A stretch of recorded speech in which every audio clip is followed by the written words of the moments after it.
그리고 여기 이제 교제가 너무 즐겁고 좋은데 전도해야 될 영혼들이 많기에 성경 강연의 공부, 성경 암송, 교회 수적 공부 등을 이제 교제 시간 때 따로 해도 되는지 궁금합니다. 이제 교제 시간 때는 교제하고 이제 그 점심 시간이나 짜투리 시간 있으면 그걸 잘 활용해 가지고 열심히 배우고 익히는 거 필요하죠. 그래서 우리가 최대한 시간을 잘 모아야 됩니다. 인생이라는 건 시간으로 구성되어 있으니까 시간을 최대한 잘 모아서 가장 건전하고 중요하고 좋은 데 쏟아 부어야 되는 거예요. 성경 찾아보시겠습니다. 에베소서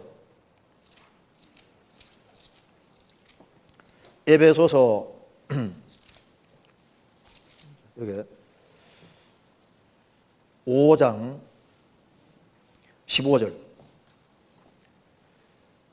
그런즉 너희가 어떻게 행할 것을 자세히 주의하여 지혜 없는 자 같이 말고 오직 지혜 있는 자 같이 하여 세월을 아끼라. 때가 가니라. 세월을 아끼라. 이번 밑에 뭐라 했습니까? 헬라 말로 기회를 사라. 시간을 사라. 값주고 사라. 구원하라 그 말입니다. 그리고 우리가 신앙생활을 잘하기 위해서, 그러기 위해서는 최대한 시간을 잘 모아야 됩니다. 그래서 여기 이분 참 그 간절한 마음이 있는 것 같은데, 교제 시간 때 이제 정진 시간이나 쉬는 시간 그때 잘 활용해서 그 짜투리 시간도 잘 내서 열심히 암송도 하고 뭔가를 배우고 젊은 시절에 잘 배우는 게 필요합니다. 그런데 교제 정상적으로 정기 모임이 있는데 거기에 슬쩍 빠져나가는 건 지혜로운 게 아닙니다. 그리스도인들이 같이 모여서 공식적인 모임이죠. 공식적으로 뭐 구역 모임이나 보면 공식으로 모임할 때 그때는 빠져나가는 건 그건 지혜로운 게 아닙니다. 그게 누가 간증을 치루하게 한다 할지라도 잘 앉아가지고 있어주는 게 지혜로운 거예요. 교제할 때 막 교제 이렇게 말씀 같이 교제할 때 막 어느 날은 막 좋기도 하고 어느 날은 지루하기도 하는데 그거 신경 쓰지 말고 그 지루한 것도 배워야 되거든요.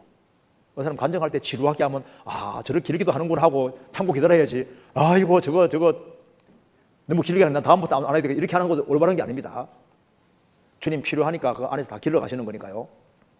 공동체 안에서 같이 배워야 되는 것이 맞는 거예요. 그런데 이제 정상적인 모임이 아니고 그냥 이렇게 뭐 둘러 앉아가지고 이렇게 얘기하고 하는데 별로 중요한 얘기 안 하고 하면요. 별로 이제 그러면서 그냥 잡담하는 걸로 끝나는 식으로 하면요. 이게 뭐 꼭 있어야 될 필요가 없잖아요. 그럴 때는 슬쩍 빠져나와서 이제 공부하고 저도 그렇게 하긴 했습니다.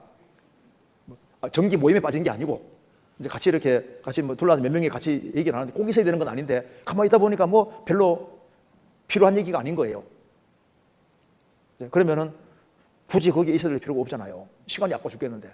그러면 슬쩍 뒤에 가서 따로 가서 이제 공부하기도 하고 또 그렇게 했었거든요. 근데 그러니까 이제 이분도 그런 마음이 있는 것 같아요.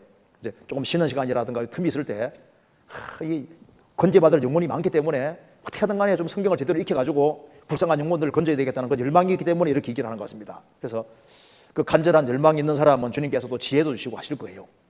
그래서 우리가 특별히 젊은 시절에 기회가 있을 때 최대한 시간을 잘 모아서 가장 중요한 곳에 투자해야 되는데 성경을 바르게 배우고 익히는 건 아주 중요한 겁니다. 하나님은 말씀으로 나타나시기 때문에 하나님 말씀 붙잡는 게 하나님 붙잡는 거예요. 사울이 하나님 말씀 버릴 때 하나님이 사울을 버리시잖아요. 내가 인내의 말씀을 지켰은즉 내가 또한 너를 지켜. 하나님 말씀 지키는 사람을 지켜주신다고. 말씀 버리는 사람은 하나님 버리는 사람인 거예요. 그리고 이 하나님 말씀을 잘 갈고 닦아서 내가 익숙하게 되고 내가 또 정확히 잘 깨닫고 있으면은 또 다른 사람에게 전해줄 수도 있고 영혼이 한 사람이 구원받을 수도 있는 거라고. 그래서 연정나를 잘 갈아야 되는 것이 맞는 겁니다. 성경 전도서 10장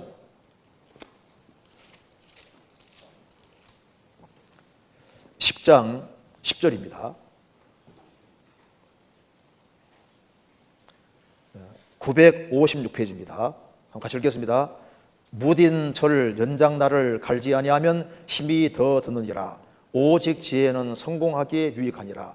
무딘 철 연장나를 잘 갈아야 되는 것처럼 하나님 말씀을 잘 갈고 닦아서 내 것으로 딱 만들어 놓으면요. 기록되었을 때 얼마나 힘이 생기는지 모릅니다. 내가 뭐 갈등이 되고 스트레스 받고 너무 힘들 때 하나님 말씀이 딱 떠오르면요. 그 굉장한 힘이 되거든요. 내가 너무 막 힘들어서 뭐 환경 때문에 어떤 상황 때문에 힘든데 성경에서 감당할 이상의 시험을 안 준다는 말씀이 딱 떠오르고 그 말씀 딱 붙잡으면은 용기가 생기고 그리고 하나님의 신실함이 믿어지고 그리고 피해를 준다는 것이 믿어지니까 또 담대한 마음 얻을 수 있는 거예요. 그래서 하나님 말씀을 잘 가지고 있으면은 많은 역경과 어려움을 아주 쉽게 견딜 수 있습니다. 그래서 부지런히 배우세요. 부지런히. 그래서 교제 시간에 교제하고, 그리고 이제 그리스도인들이 모이더라도 같이 그냥 잡담으로 끝나는 식으로 모이는 건 큰 죽이 안 될 수도 있습니다. 그리고 같이 모였을 때 남 험담은 할 리가 없겠지만은 성도 중에 누가 어떻고 그렇게 그를 얘기할 시간이 어디 있어? 시간이 얼마나 아까운데.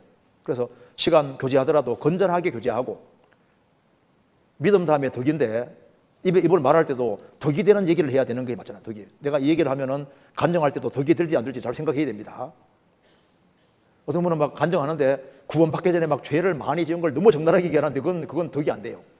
내가 구원받기 전에 깡패였는데 하면서잖아요. 내가 어떻게 사람을 두들겨 패고 어떻게 칼로 찌르고 막 이러면 간증을 쫙 이러면요. 그래서 그렇게 하다가 구원받았다 하면요. 구원받은 식구들은 무엇이 생각납니까? 구원받은 거 생각 안 나고 그 사람이 무서워져. 칼로 찌르는 거 이런 거 생각나잖아요. 그러니까 그게 지혜로운 게 아니잖아요. 이 얘기했을 때 덕이 될지 안 될지를 잘 생각해가지고 해야지. 그래서 같이 모임할 때 서로 얼굴을 빛나게 하고 신앙이 발전하는 이런 식으로 교제가 되어질 때 그게 참 좋은 교제가 될 수 있는 겁니다. 그런데 어쨌든 간에 공식적으로 모이는 그런 것은요, 지루하더라도 잘 참아야 돼요. 주님 필요해서 두신 겁니다. 그 속에서 인내심을 기르고 잘 배우면 그 속에서 이제 인격이 점점 형성되고, 그래서 교제 가운데 계속 있었던 사람하고 아닌 사람하고 다릅니다. 자녀가 많은 집하고 혼자 있는 거 좀 다르지 않습니까? 그래서 구원받은 식구들 같이 운명고락을 함께하는 그런 걸 이렇게 배우면은 다른 사람 입장도 쉽게 이해하게 되고, 그래서 여러모로 도움이 되게 돼 있으니까. 그래서 항상 주님이 필요해서 엮어두신다고 생각을 항상 하는 게 필요하고, 그리고 시간을 아끼라고 분명히 말씀했으니까 최대한 시간을 잘 아끼려고 악착까지 시간을 잘 모아서 가장 중요한 것에 투자하세요. 그러면 주님께서 그걸 보시고 또 좋은 지혜 같은 것도 주시리라고 생각을 합니다.